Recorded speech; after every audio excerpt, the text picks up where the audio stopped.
So as we sit here at the precipice of the release of Ty West's MaXXXine, the conclusion to the X Trilogy, I wanted to take a look back, because before MaXXXine, there was X and Pearl.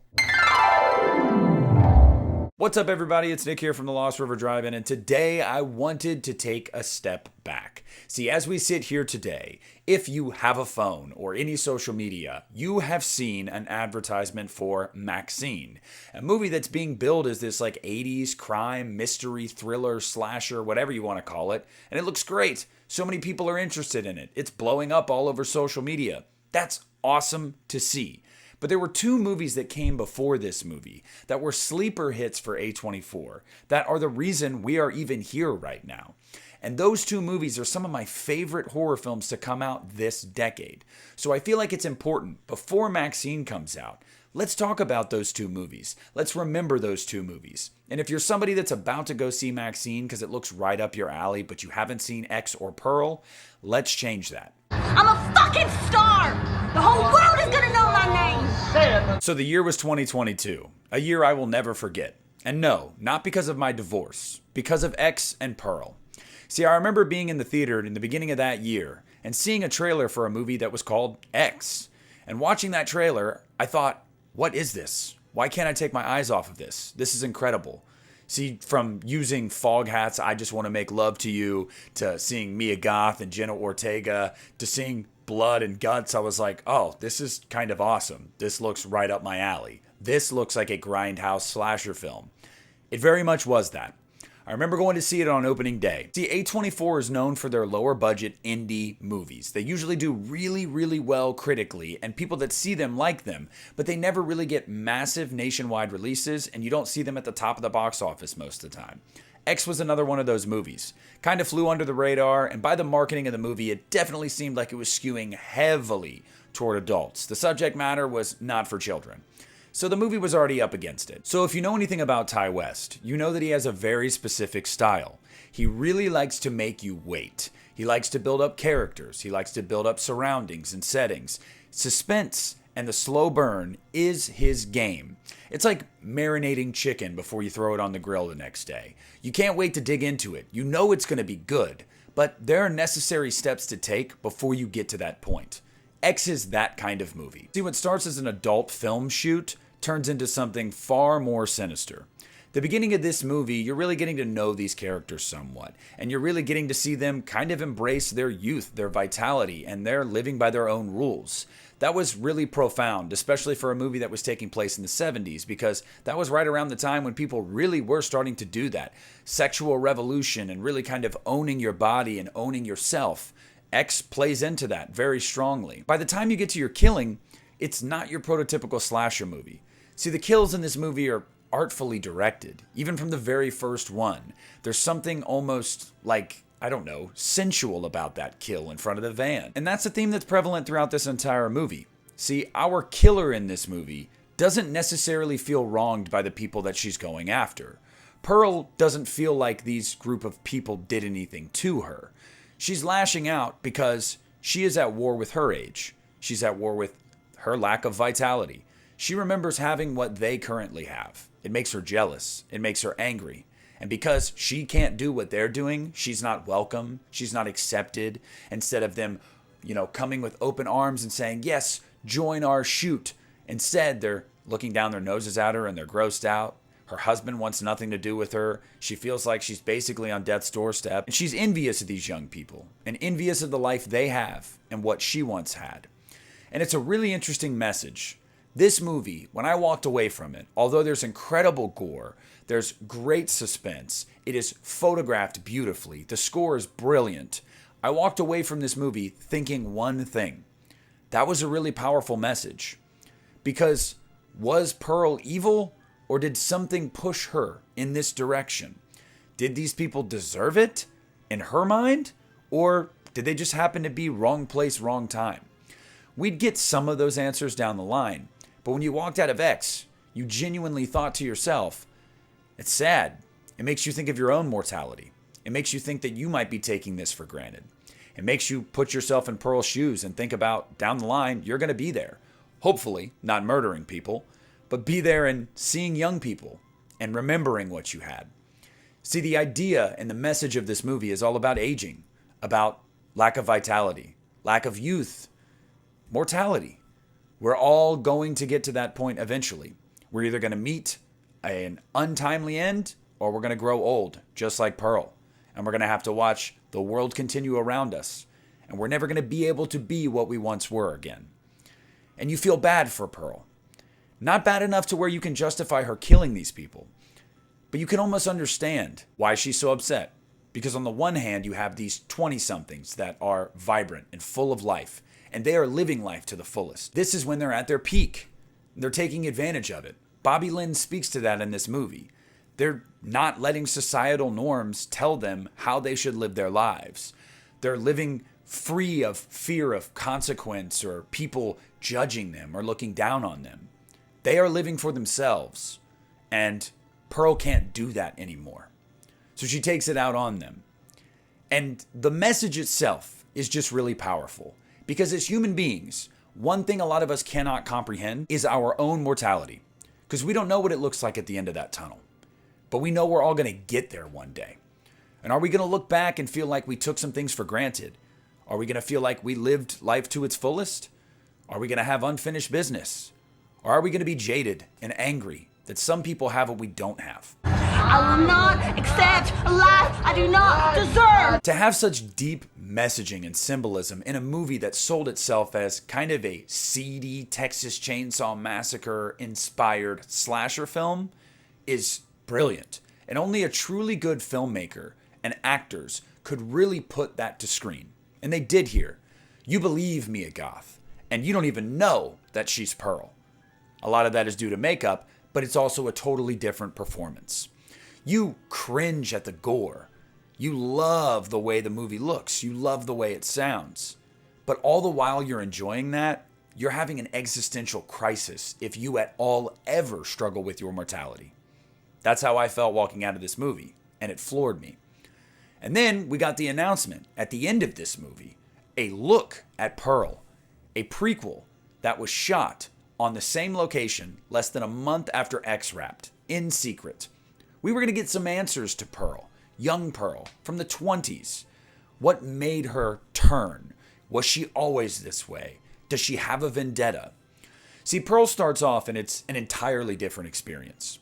If X was like a grindhouse, old school slasher film, this film is a fantastical, technicolor, fever dream, psychological horror film. That's what Pearl is. The two, in a lot of ways, could not be more diametrically opposed. And Pearl tells the story of young Pearl, when she's around the same age that MaXXXine Minx was when we met her in X. See, Pearl is a daughter that lives at home under a very domineering mom and a father who's an invalid due to the Spanish influenza. Filmed during the COVID-19 pandemic, it worked perfectly. The masks, the quarantining, the social distance. It was honestly incredibly topical, and it just works to this movie's benefit. Pearl has dreams of being something. She feels she's someone. She feels she's destined for greater than this small Texas town. She's going to be a dancer or a movie star. She doesn't want to be stuck where she is. Her husband's off fighting the war. The world is kind of shut down around them due to this influenza, and she just feels trapped. It's making her go crazy. And the one person she has, her mother, is not supportive at all. Her mother is essentially telling her to give up on her dreams and accept the life that she has. And eventually Pearl decides she's not going to do that. And in order to try to achieve her dreams and seek out an audition to where she could become a dancer and potentially tour the state and then the country and then the world and become a star, she's going to get rid of her parents and pretty much anybody else that stands in her way. Now, just like X, Pearl is filmed beautifully. And it transports you back to the 1920s as best as any modern film can. It looks that way, it sounds that way, and it achieves its goal in making you feel even worse for Pearl, at least initially. You truly do feel bad for this woman. You want to see her have her chance. We as humans, we kind of always strive for that. We always want to do something greater. We want to build each other up a lot of times, especially if it's someone we care about. We love to see their success. Why tear them down? We all have had a dream in our lives, and we've all strived to achieve that dream. A lot of us don't, but some of us do. So we can't help but inherently, as the viewer, root for Pearl and hope that she achieves that. But things take a turn, And it really connects with X perfectly. This is really the moment where Pearl gets jaded, gets vengeful, and acts out of jealousy.